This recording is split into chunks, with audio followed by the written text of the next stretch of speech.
అండి అందరికీ. ఈరోజు మా అమ్మ మా కోసం బచ్చల కూర పప్పు ఏ విధంగా చేస్తుందో మీకు చూపిస్తున్నాను.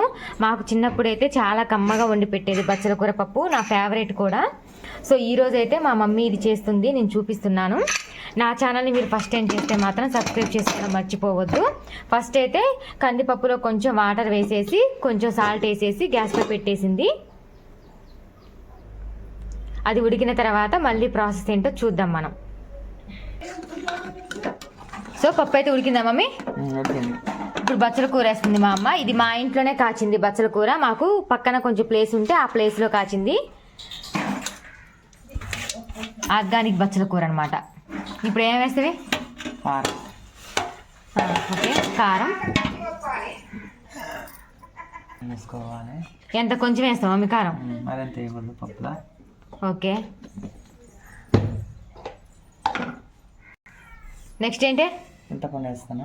ఓకే, కొంచెమే వేస్తుంది మా అమ్మ, ఎందుకంటే మేము చింతపండు ఎక్కువ తినము. సో దాని తర్వాత బాగా మిక్స్ చేసి వాటర్ పోస్తాం మమ్మీ. మళ్ళీ కొంచెం వాటర్ యాడ్ చేస్తుంది. ఓకే, కలుపుతుందా? మళ్ళీ కలపాలా? ఇప్పుడు మళ్ళీ మూత పెడతావా? మళ్ళీ ఎన్ని విజిల్స్ రావాలి? ఒకటే. ఓకే,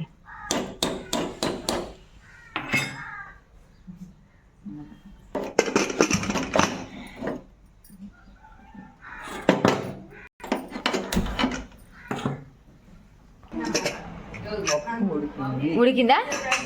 ఓకే, ఇప్పుడు ఏం చేయాలి మమ్మీ? తాలింపు పెడవేనా? తాలింపు పెట్టాలి.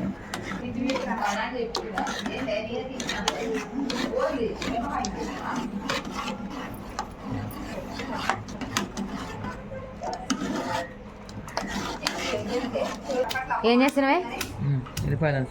తాలింపుగా?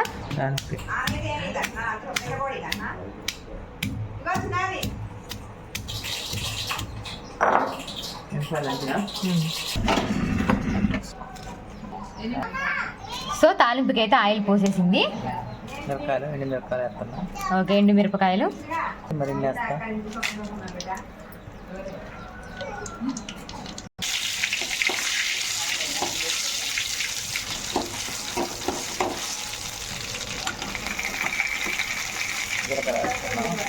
జీలకర్ర,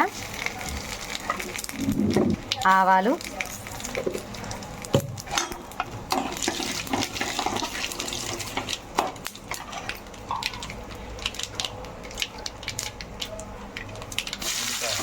ఎల్లిపాయలు,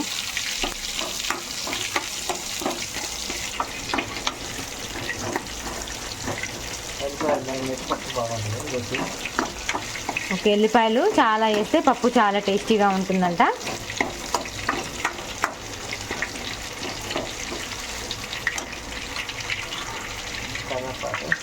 ఇప్పుడు కరివేపాకు,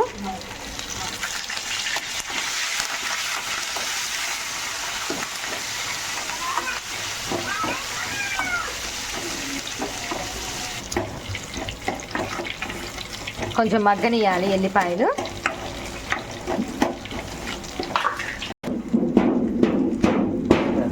ఇప్పుడు కొంచెం పసుపు,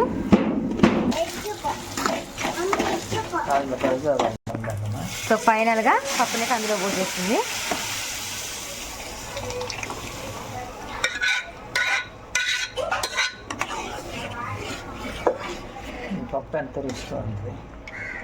పప్పు అయితే చాలా టేస్టీగా ఉంటుంది. యాక్చువల్లీ మా ఇంట్లో మా అమ్మమ్మ చేసిన పప్పు అంటే మా అందరికీ చాలా ఇష్టం. మా అన్నయ్యకి, మక్కలకి, నాకైతే అంత బాగా చేస్తుంది. బచ్చల కూర పప్పేనా, టమాటా పప్పేనా, సో మా ఫేవరెట్ కర్రీస్ అనమాట. మేము మా అమ్మ వాళ్ళ ఇంటికి వచ్చినప్పుడు మాకు ఇష్టమైనవన్నీ చేయించుకొని తింటాము. ఫస్ట్ అయితే మేము పప్పే చేయమంటాము, అంత టేస్టీగా ఉంటుంది. యాక్చువల్లీ అమ్మ చేతి వంట ఎంతైనా అమ్మ చేతి వంటే కదా, చాలా మిస్ అవుతున్నా నేనైతే. సో ఫైనల్గా పప్పు అయితే రెడీ అయిపోయింది. బచ్చల కూర పప్పు చాలా టేస్టీగా ఉంటుంది. మీరు కూడా ఒకసారి అయితే ట్రై చేయండి. సో ఇలాంటి వీడియోస్ కోసం నా ఛానల్ని అయితే సబ్స్క్రైబ్ చేయడం మర్చిపోకండి. Thank you for watching.